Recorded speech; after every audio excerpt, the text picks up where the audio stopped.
Geography आउ गोटे class को समस्त को वेलकम। ए क्लास रे हमें डिस्कसन करबा यूनिट 4 रो सिलेक्टेड लॉन्ग क्वेश्चन जो 5 मार्क रो तमर लॉन्ग क्वेश्चन आइबो। यूनिट 4 रो ए वीडियो रे हमें यूनिट 4 रो सिलेक्टेड लॉन्ग क्वेश्चन गुडा को डिस्कसन करबा। तेबे वीडियोटी को निश्चित भाव तम सांग मानक सहित शेयर करो एवं वीडियो को कंप्लीटली देखो जहाँ फल तुम आंसर गुड़ी को बहुत भल भाव में मन रखि पारिबो। तेबे चलो ए क्लास को स्टार्ट करबा। तो देखो फास्ट क्वेश्चन अच्छी पृथ्वीर घन सड़क पथ विषय वर्णना कर। पृथ्वीर घन सड़क पथ विषय वर्णना कर। तो आंसर देख लिख पृथ्वीर घन सड़क पथ मुख्यतः उत्तर America, Europe, Australia, Russia, China, Bharat और आफ्रिका देखा जाए। तो पृथ्वीर जो घन सड़क पथ रही क्यों देश में देखा जाए लिख उत्तर America, Europe, Australia, Russia, China, Bharat एवं आफ्रिका देखा जाए पृथ्वीर घन सड़क पथ। तापर लिख उत्तर अमेरिका रे राजपथर घनत्व सर्वाधिक। यह सर्ट क्वेश्चन भी मध्य बहुत इंपोर्टेंट। उत्तर अमेरिका रे राजपथ बा सड़क पथर घनत्व होउछि सर्वाधिक।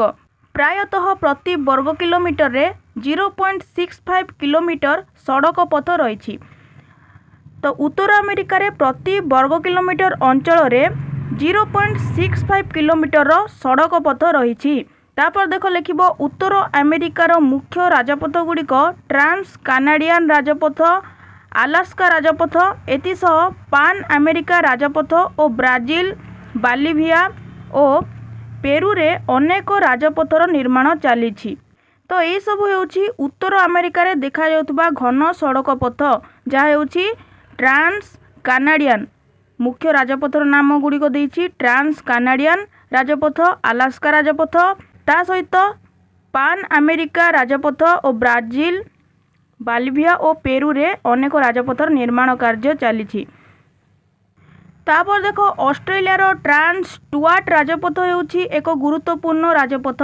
तो पूर्वर आम देखिले उत्तर अमेरिकार राजपथ विषय लिखिबो। तापर ऑस्ट्रेलिया होउछि ट्रांस स्टुआर्ट राजपथ होउछि एक गुरुत्वपूर्ण राजपथ। यूरोप रे सर्वाधिक संख्यक मोटर गाड़ी सह अति उच्च कोटर राजपथ विकसित होछि। रूसियार यूराई और मस्कोर शिल्पांचल रे अति घन राजपथ देखा जाय थाए। तो ऑस्ट्रेलियार ट्रांस स्टुआर्ट राजपथ होउछि एक गुरुत्वपूर्ण राजपथ। यूरोप रो सर्वाधिक संख्यक मोटर गाड़ी सबुठारु अधिक मोटर गाड़ी सहित उच्च कोटीर राजपथ देखा जाए। रूसियार यूराई और मस्कोर शिल्पांचल रे अति घन राजपथ देखा जाए। तापर चाइनार प्रायतः समस्त सहर को राजपथ संजोग होइछि। चेंगडू और लास सह एक नूतन राजपथ संजोग करुछि। तो चाइना रे सबु सहर सह गोटे गोटे राजपथ संयुक्त होइछि। चाइनार चेंगडू सहित लास को एक नुआ राजपथ संजोग करुछि। तापरे देख भारतर NH7 होउछि सर्वबृहत राजपथ। यह सर्ट क्वेश्चन रे आसे बहुत गुरुत्वपूर्ण। भारतर NH7 होउछि सर्वबृहत राजपथ। स्वर्ण चतुर्भुज राजपथ 4 गोटी महानगर यथा दिल्ली, कोलकाता, मुंबई और चेन्नई सह संजोग करुछि। स्वर्ण चतुर्भुज राजपथटी दिल्ली, कोलकाता, मुंबई और चेन्नई सह संजोग होइछि। तापरे आफ्रिकार मुख्य गमनागमनर माध्यम होउछि राजपथ। यार बृहत राजपथ कायरो एवं केपटाउन को संजोग करिछि। तो आफ्रिकार जो बृहत राजपथ रही कायरो रु केपटाउन को संजोग करुछि। पृथ्वीर घन सड़क पथ विषय वर्णना कर पड़े तुमे यह लिखिबो। तो NH7 जहाँ रही वर्तमान तार नाम परिवर्तन हो NH44 होइछि जहाँकि भारतर सर्वबृहत राजपथ जहाँकि श्रीनगर रु कन्याकुमारी को संजोग करिछि। तापर देखो नेक्स्ट क्वेश्चन अछि पृथ्वीर घन रेलपथ विषय रे वर्णना कर। Explain the world dense rail network. पृथ्वीर घन रेलपथ विषय रे वर्णना कर। लिखिबो पृथ्वीर घन रेलपथ मुख्यतः यूरोप, रूसिया, उत्तर अमेरिका, कानाडा, ऑस्ट्रेलिया, दक्षिण अमेरिका, एशिया और आफ्रिका महादेश रे देखा जाई थाए। पृथ्वीर घन रेलपथ यूरोप, रूसिया, उत्तर अमेरिका, कानाडा, ऑस्ट्रेलिया, दक्षिण अमेरिका, एशिया और आफ्रिका महादेश रे देखा जाई थाए। यूरोप रे प्राय 4,40,000 किलोमीटर रेलपथ रही।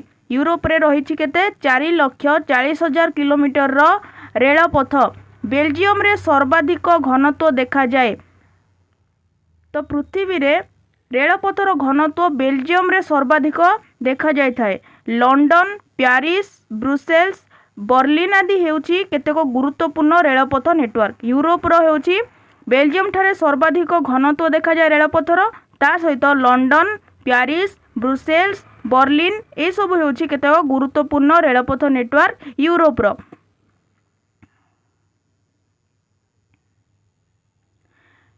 तापर देखो रूसियार समुदाय परिवहनर 90% हेउची रेल परिवहन।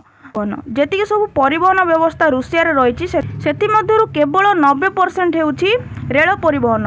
मस्को हेउची गुरुत्वपूर्ण रेल परिवहन रेलपथ जहाँकि देशर कोण अनुकोण को संयोग करछि। तो रूसियार मस्को ठारे रही गुरुत्वपूर्ण रेलपथ जहाँकि देशर कोण अनुकोण को संयोग करिथाए। तापरे उत्तर अमेरिका हेउची पृथ्वीर सबुठारु विस्तृत नेटवर्क। तो उत्तर अमेरिका रे रही पृथ्वीर सबुठारु विस्तृत रेल नेटवर्क। पृथ्वीर 40% रेलपथ उत्तर अमेरिका रे रही। तो शॉर्ट क्वेश्चन पाई मध्य बहुत इंपोर्टेंट। उत्तर अमेरिका रे पृथ्वीर सबुठारु विस्तृत रेल नेटवर्क रही, जहाँकि पृथ्वीर 40% रेलपथ उत्तर अमेरिका रे ही रही। तापर देखो कानाडार रेलपथ सरकारी क्षेत्र द्वारा परिचालित होइछि। ऑस्ट्रेलिया रे प्राय 40,000 किलोमीटर रेलपथ रही। पश्चिम पूर्व ऑस्ट्रेलियन जातीय रेलपथ लाइन देश मध्य पर्थ रु सिडनी को संयोग करुछि। तो ऑस्ट्रेलिया रे 40,000 किलोमीटर रेलपथ रही। पश्चिम पूर्व ऑस्ट्रेलियन जातीय रेलपथ लाइन जहाँ रही ताहा पर्थ रु ऑस्ट्रेलिया पर्थ रु सिडनी को संयोग करुछि। तापर दक्षिण अमेरिकार आर्जेंटीनार पंपास और ब्राजिल कॉफी उत्पादन अंचल रे घन रेलपथ देखा जाए। एशियार जापान, चाइना और भारतर प्रायतः घन रेलपथ देखा जाए। आफ्रिकार केवल खनिस्थान अंचल रे घन रेलपथ देखा जाए थाए। तो दक्षिण अमेरिकार आर्जेंटीनार पंपास और ब्राजिल कॉफी उत्पादन अंचल रे घन रेलपथ देखा जाए थाए। तो तुम जानिछ रेलपथ बा रेल माध्यम केवल जनसाधारण यातायात करनथांती, कंचामाल बा शिल्प पाई जो कंचामाल दरकार हुए ता छड़ा उत्पादित द्रव्य माल परिवहन मध्य एही रेलपथ द्वारा होइथाए। तेणु दक्षिण अमेरिकार जो आर्जेंटीनार पंपास और ब्राजिल रो कॉफी उत्पादन अंचल रही सेठी मध्य घन रेलपथ देखा जाय थाए। ता छड़ा कहिछि देखो आफ्रिकार केवल खनिस्थान अंचल रे घन रेलपथ देखा जाए माल परिवहन पाई। ता छड़ा एशियार जापान, चाइना और भारत रे मध्य घन रेलपथ देखा जाय थाए। जो सब क्वेश्चन आम डिस्कसन करुचे ताहा बहुत गुरुत्वपूर्ण एग्जाम रे आसीबार चांसेस बहुत रही। तेबे नेक्स्ट वीडियो रे आम डिस्कसन करिबा ट्रांस महादेशीय रेलपथ, पृथ्वीर मुख्य समुद्र पथ, ता सहित नौ परिवहन केनाल विषय ए सब विषय आम डिस्कसन करिबा। तेबे वीडियोटी को निश्चित भाव तुम सांग मान सहित शेयर करो एवं चैनल को सब्सक्राइब कर दियो।